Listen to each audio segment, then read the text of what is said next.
So I was driving all day, and like we started the cameras, and I'm pumped now. I am too. I'm very excited. I'm sweaty. I needed a haircut like a week and a half ago. Oh, me too. I have not. This is all. I'm garbage. Earlier. It's oily and like you're beautiful. matted. Oh, thank you. That's amazing. Everything's good when it's record talk. Yes, it is. Yes. All right. So this is the part everybody loves. I'm going to talk about my process a little bit here. I'm doing it too. No. Okay. So in like September, when we inevitably start being like, have you like looked down, started to like jot down some notes and stuff about this? I was like, no, I haven't. And then I thought, and I really kind of had this thought in the back of my head all year, like, man, I always compete with Mellow Yellow to see who has like the lowest average price. Right. And this year, I was like, boy, how could I even manipulate it to make that happen? And the thing is, first of all, I was like, I don't know that I can. Yeah. And then I was like, but wait a minute. This is meant to be about the 10 best records that I found this year. And I found a way to cheat a little bit on my 10 though, folks. So I'm not really cheating the system effectively. These are just some honorable mentions, but I have not gotten to show what I'm about to show yet, I don't think. And it's going to be a little bit of a precedent breaker, actually, in a couple of ways. So this is my cheat. And it also includes the first time that a non-LP has been showed here. Oh, very cool. Yeah, that's awesome. That's right. Okay, so I always started out my steal of a deal. Yeah. And obviously that could end up being my number one or something. But this time, it was just super appropriate. Steal of a deal, number 10. 3 records that aren't mind-blowing, but I feel like I did great on this year. So, cool. Been doing estate sales a lot more. Bam. Nice. Picked up the double EP version of the first Elvis Presley album. So I paid $2 for this. That's awesome. So I feel like that was a steal of a deal. I think so too. Really, really happy to get this. Step in my face, slander my name all over the place. We'll do anything. I wouldn't say I'm a Sgt. Pepper naysayer. I'm saying that for it to be canonized as the #1 greatest album of all time, always on the Rolling Stone and stuff like that, I think that's maybe a little too high praise for it. It's not my favorite Beatle album. It's not in my top 3. But this year, because of a number of things, I've gone back to Pepper a little bit more. Okay. After I got this, which is an original US mono copy. It's really cool. I got this in Human Head Records in Brooklyn, New York. Yeah. And disc is a solid VG, I would say. And because it's mono, it plays very, very well with just a couple occasional ticks on some inner tracks. $8. Nice. Yeah. Human Head Records in Brooklyn, some of the best cheap bins in America. I'm comfortable with saying that. Okay, and then my last steal of a deal was one that I've already showed, but it was really interesting to see Mellow Yellow's reaction to this. This is a record I like a lot. It's solid. I wouldn't say it's a must-have, but if you're a Psych or Garage person, it's pretty close. And I got it at a garage sale for $1. There are but 4 small faces. Man, that is and again, great. Hodges up at the top there. Gotta have that immediate label there. Andrew Lou Goldham. Yeah. Yeah. There we go, baby. Man, $1. $1. Steal of a deal. Yep. For sure. Steal of a deal. Yeah. It's all too beautiful. So yeah, last year In the Wild thing I just was like, no, I can't do it anymore. And this year especially, I don't work in St. Louis anymore, so I don't get to record stores as often as I did in the past. This year it was even less. So a lot of these are going to be, it's about half and half, I would say, online to in-person finds. Some record shows, some record stores. I made the criteria for myself. I could not show anything in my top 10 that I purchased at a record show with my record store money. Okay, yeah, so it's that your came record. into the store. Yeah, okay. Like, these are records I spent my own money on. I didn't include anything that came into the store that we bought in collections, anything like that. All right, number 10, found this at Euclid Records. This is a reissue, but it's Flat Earth Society Wally Co. originals of this are just insanely expensive. I will never find one or be able to afford one unless I get crazy lucky. So this 80s reissue on the Psycho label, I believe, yes, was $15. Very nice. It's kind of what it goes for, I think, online. You know, it's not a crazy expensive record, but you get just to find it in the wild. It's like, ooh, cool. This is just really fun pop psych with emphasis on the trippy psych a little bit on a few tracks. For example, Portrait in Gray is 5 minutes long. They get a little bit fuzzed out and a little bit, you know, some sound effects and things going on. Yeah, this was really cool to find in person. I'm glad to have it. If you're a pop psych guy, this is highly, highly recommended. So number 10. Awesome, man. Awesome. I'm feeling much better. We've reached the portion of the video that we like to call the jealousy generator. Oh man, already at number 9. Oh, well, you know I like to hit you hard early. Yeah. That's how I fight. Oh man, Volume I am really jealous. 3. West Coast pop art experimental band. This was an online purchase, but I did feel very comfortable with what I paid for this. Boy, they aren't cheap, nice. and it cleaned up even better. It does still have some ring wear and stuff like that. That's how it goes with this. Yeah, looks pretty good on that Reprise label there. The wax is in really great shape. Gosh. And side 2 of this, man, is just a killer. I love Ritual 1 and Ritual 2. As I said before, dude, it's just a child of a few hours is burning to death. It's just the track, good. man. Yeah. It's well known by those who are in the know. That's let's right. say. Yeah, no scratch there. Shout out, I also found their 4th album, Yeah.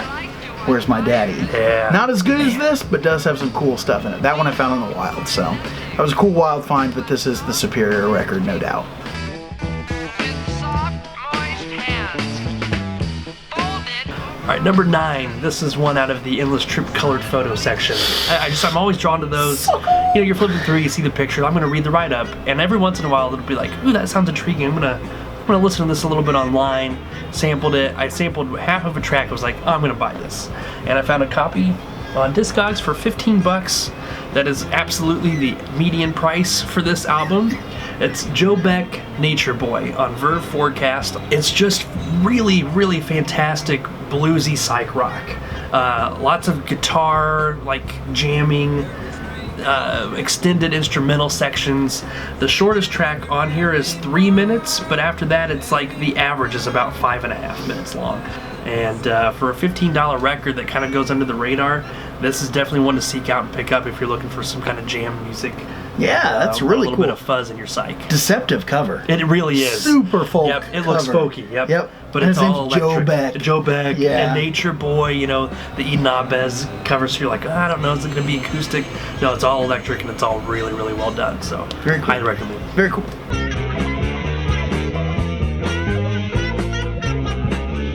This is one I played a lot this year. Oh, it would be higher on the list if it in fact was a like, what did you play the most was Yeah. my only criteria. Oh, nice. And you just got a copy of Oh yes, Peanut yeah, Butter Conspiracy, awesome. The Great Conspiracy. Turn on a Friend starts the record, but pretty much everything. Too Many Do is kind of the standout, like yeah. fun, like riff track, but it's so good. Ecstasy, Captain Sandwich, Living Dream, Time Is After You. It's one of those ones where if you find, like I said, find a good copy. You shouldn't have to pay more than $20 for it. You're gonna play this Yeah. record. You're gonna enjoy it. Super happy to see that you picked up a copy of this. Yeah, thanks for the heads up on that one. Yes. Oh man, have you listened yet? I have not actually. Ooh, yeah. I'll just say pleasure's within. All right. I'll leave it at that. I'm excited. Nice, very nice. You cast your stones on me. Number 8 is actually coming from Euclid Records as well. The same day I bought the Flat Earth Society. Ooh, For $20, I picked up an original Canadian copy of The Pretty Things. did not know debut. that. Yes, yeah. It is on the Blue Fontana label. Very nice. So, very yeah. nice. The darker blue. Yeah, the darker blue. And it's, they kind of had it like a thing, like $20 as is. And I was like, oh man, it's going to be real rough. That's your sticker. It You looks love fun. the as is sticker. I'll take the chance, man, all day long on this. If you're a Rolling Stones fan and you only know the Pretty Things later stuff like SF Sorrow and Parachute, which are also fantastic, check out the earlier stuff because I think you're gonna like it. It's that R&B, garagey, bluesy kind of just fun Yeah, stuff. yeah. Yeah, really, really happy to add this to the collection. Say goodnight. Wish you all love now. number 7. The number 7 spot for me is the one reissue. There's a couple that are like a year later reissue. This is the one that's an actual, it took a little time. It is a 70s, mid-70s reissue. If it were an original, hands down, it would be top 2 or 3 for me this year. Okay. Yep. Art, Supernatural Fairy Tales. I've talked about it before. I know I made the gaffe last time. It does have a different label, but the cover is essentially identical on the 1974 reissue. I would love to find an original that's reasonable, but this reissue from Island will do you so much good. This is a great record. Yeah. This is among those Richard Morton Jack recommendations that it's like, oh, he's not wrong. It's really amazing. This is, it's a killer cover too. I love that. It's great visual psychedelia that pairs so well with the music within. Of supernatural fairy tale. All right, my number 7 is a group that made my top 10 last year. This is an online purchase. Becky Markman's self-titled. I didn't know you got this. I'm so Yeah. happy for you, man. Yes. I'm so happy for you. This is a Discogs purchase, $29 shipped. Dude, Good amazing. deal. Very good. nice. And it's in really nice shape too. Again, on that Limelight label. This is really similar to Running in the Summer Night. It's Hendrix-inspired, bluesy, psychedelic, deep, trippy, heavy psych rock. Love it. I'm a huge fan of these guys. I know that they were in another band called Baby Grandmothers that is also just insanely good but insanely expensive, so I don't think I'll be adding those to my collection anytime soon. But Becky Markman, I don't remember where they fell last year in my top 10, but I think it was fairly high, probably top 5. So coming in at number 7 this year, and really pleased to get that one.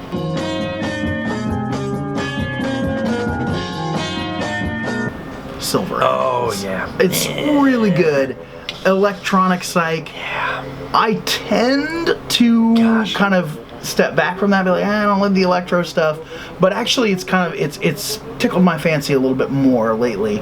It's a trance record, and again, you hear trance and you're like, electronica, that's not my thing at all. But Sea Green Serenades, Oscillations is the one for me, and they are all very similar. It's not a record where you're like, oh, I see what they did there, changing the track. Like, it's very progressive in that nature. Yes, totally. But it's all good. A really, really cool LP here. Yeah. I've heard the second one has its moments, but it's kind of a drop off. So if you're gonna get into Silver Apples, do go with the self-titled one here. It's great. It's great. And burn my world to sorrow. Number 6 is Alice Coltrane, Journey in Satchidananda, or however you pronounce that. I don't know. This is an original copy on the ABC Impulse label. I got this for $26, which is kind of a steal of a deal for what they tend to go for online, and in pretty nice shape too. I don't know, for some reason this year I've gotten a little bit more into that late 60s, early 70s jazz, especially Miles Davis with like On the Corner and Water Babies and Agartha, some of that like early fusionish kind of stuff too. And one I've listened to a lot this year was this Alice Coltrane record, and I think there's enough interesting kind of world influence going on here too, that it's got a good crossover with some of our 60s psych weirdness, curio kind of stuff. So Alice Coltrane, making it at number 6.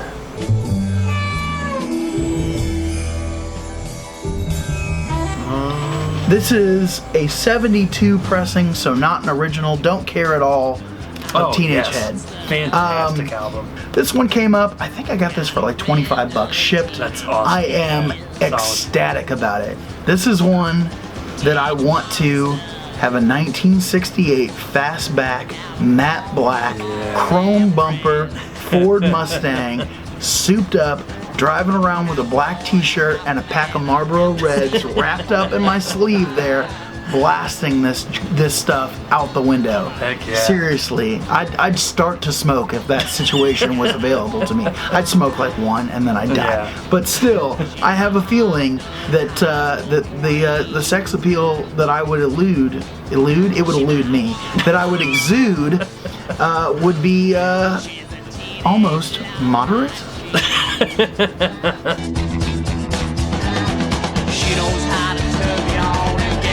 Number 5 was, again, another one from the colored photo section of the Endless Trip, another little discovery for me.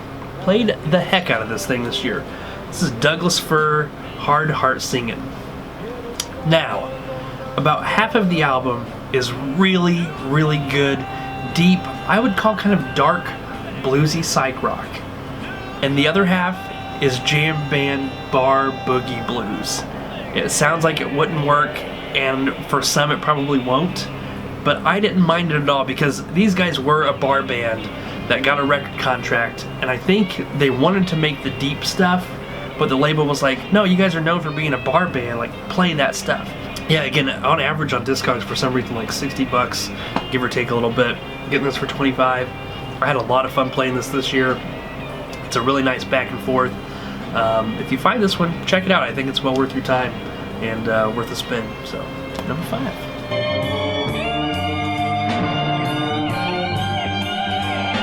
So I've given a shout out to Human Head in Brooklyn. I also want to give a shout out to Indie CD and Vinyl. Bought a lot of things that were very reasonably priced, took a chance on a few things, but the one record that I saw and I was like, I don't know that I can leave here without that. 1966 pressing of Safe as Milk. Now, here's the thing with these. Killing it this year, I know. man. I know. Okay. It is a red label pressing, so it's technically a second pressing. It's got a little bit of wear at the top of the back there. I really don't care. It's safe as freaking milk, man. Yeah. It's awesome. It sounds so good. Reissues of this have been done well. I don't want to knock them. I've had a couple of them. Get yourself a copy of Safe as Milk any way that you can.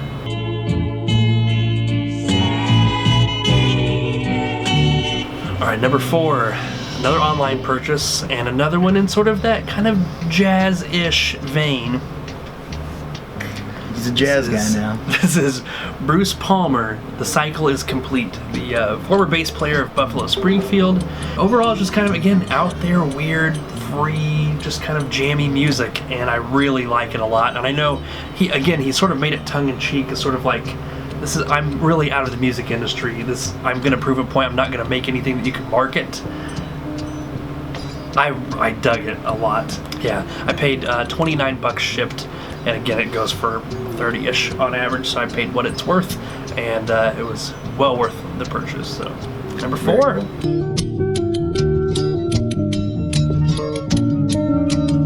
I also have another one at number 4. Cheating, man. 3 at number 10. Had to slip it in there. Had to slip it in there. It was your number 1 record of our first video.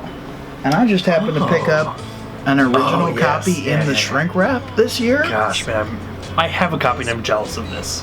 I walked into the right record store at the right time for once in my freaking life. They had gotten an amazing collection in. They said they'd gone to a guy who had about 1,500 records that were all vintage, many of which were still in shrink wrap, and this is the gem, baby. Yeah. This is the standout.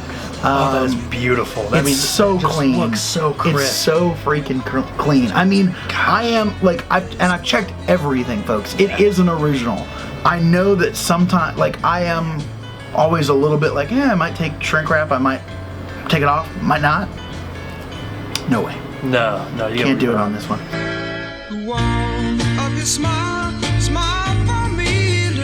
So my number 3 record is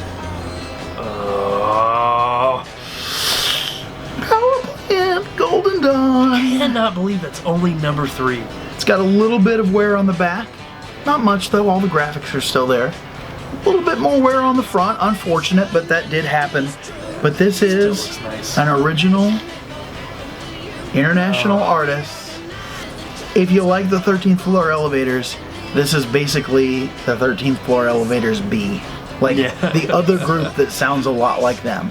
not as crunchy, oh, slightly more pop sensibility, but still great Texas psychedelia. Yeah. It's worth a lot more than they had on the asking price on it, and I got a lot knocked off. With some trade, and happened to be like, I'm buying a birthday gift for myself, so I don't feel guilty about what I paid for this at all. No, you get a good deal. In all honesty, 4 times what I paid for it is what it's worth. Yeah. So I don't feel bad in the least.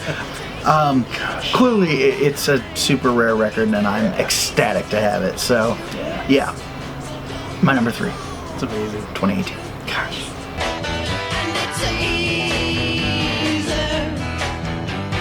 Number 3 is the Beau Brummels Bradley's Barn. Funnily enough, Beau showed this in his best finds of 2018 as well. I love this record. This is country rock, folk rock, whatever you want to call it, but a little bit fuzz guitar, very similar to like the Flying Burrito Brothers on Gilded Palaces and that kind of a sound. If you know the album Triangle by the Beau Brummels as well, it's again country influenced, sort of Birds-esque country rock.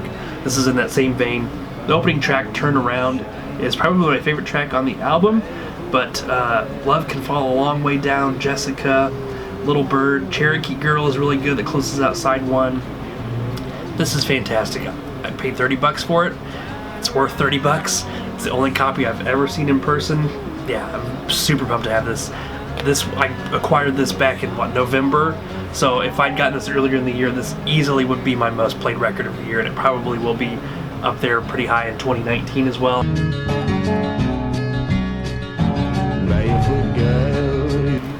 Oh, original man. UK mono 5 live Yardbirds. Amazing. From the same day you got the Odyssey and Oracle, right? Same hall. You hear people talk about this, and I'm like, oh, how good can it really be?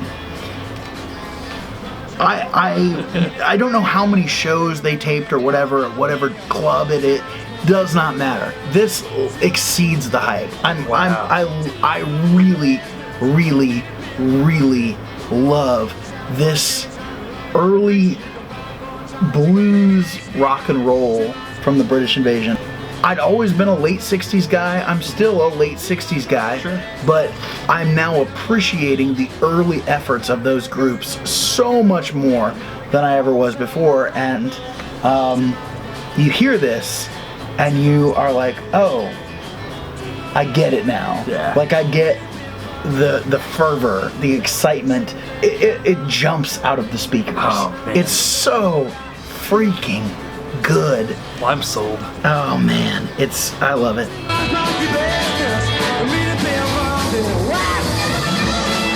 Number 2, I just got this a few weeks ago actually. Man, So happy for you. really like this record. So happy for you. Online purchase, Nico's Chelsea Girl. This is a UK press on MGM. I don't think the label's any different than the US MGM, so you can see it there. But it is a UK press. Originals of this did not come out in the UK at all. So this is a first UK, but it's like 2 or 3 years later than the US issues. Don't care. I paid $30 for this on an online website. I love this record so much. And it's one that I really had only heard a couple of tracks. And knew I wanted the album. Oh, you know, yeah. it's iconic. You have to have it. And when I got it, the first time I listened to it, I was like, oh my gosh, where has this record been? Like, I should have sought this out 5-6 years ago. Yeah, this is, it's just fantastic. It's at number 2. Easily the record I'm most jealous of. Wow.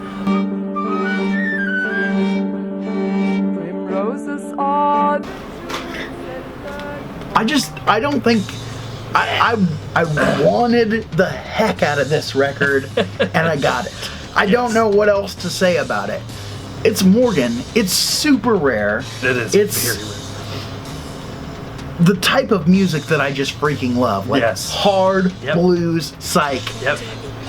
Plenty of that crunchy like too. It's super like overdone too. Like, why is this a gatefold? But it's a gatefold, and I love that overdoing it of it. As far as records that I knew you had, that I was ecstatic that you had them, but it was just like, I have to have a copy of that. I need it. Yeah. Freaking need it. This was way up there. So I paid a lot for it, and I don't regret any of it. No. I have tempered it, and again, there were other things that I was more like compelled to listen to because of moods and stuff. Sure. This one is one you like hold for the moment, but when the moment comes, oh, it's amazing. Yeah. I am just I'm over the moon for Morgan. Awesome, man. I love it. Jack be nimble, Jack be quick. Jack jump. All right, my number one's a bit of a cheat. I actually have 2 records here. Oh, 2 at number 1. 2 at number 1, but the same artist. Oh. Online purchases, both. What? There you are. Yeah, Nick I know Drake, you loved him. Brighter Later and 5 Leaves Left. These are not originals, not original UK copies. Those are insanely expensive. These are first US pressings, which again are like, what, 74, 75, somewhere in that range. I may be off by a little bit there, but I paid $30 for this one, $34 for this one.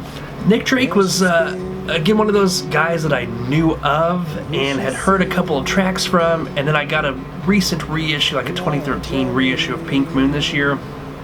Listened to it a ton and decided, you know what, I'm going to actively seek his stuff out. And I've had him for a couple of months, and again, it's just playing them over and over and over. Digitized them, played them in my car, played them at work, played them at home a lot. This is the kind of folk music I like. It's kind of downer, it's a little bit floaty, it's softer. It just hit the right vein, and number 1. Coming in at number 1, both albums. I couldn't pick between them, so they're both making the list. Make her the princess. I didn't have a ton of, like last year we had some great hauls at Vintage and stuff where it was like, here's $400 records that we, not $400, but 4 separate $100 records that we found, and they're all going to make my list. I didn't have that expensive of records on my list this year, but it was things that I loved and played a lot, and a little more eclectic this year than expected, I think. Yeah. So I'm happy with the list. Very nice. Yeah, I kind of had the gamut. Again, estate sales, garage sales, amazing hauls at small local stores or chains, and a couple of online purchases that were like, Right, exactly. But 2018 was a great year in the vinyl community. Yes. Was amazing to connect with more of you guys out there. Yeah. Keep sharing your videos, keep sharing your stories. So let's keep it up and have a great 2019 out there digging. We hope to see you out there, and until then, avoid scratches and stay in the groove. Yeah, No, that means you would go first. I go first? You want to finish first again? No. If you went first, you'd finish first, too. Okay. Sound like Ray Romano. Oh, no.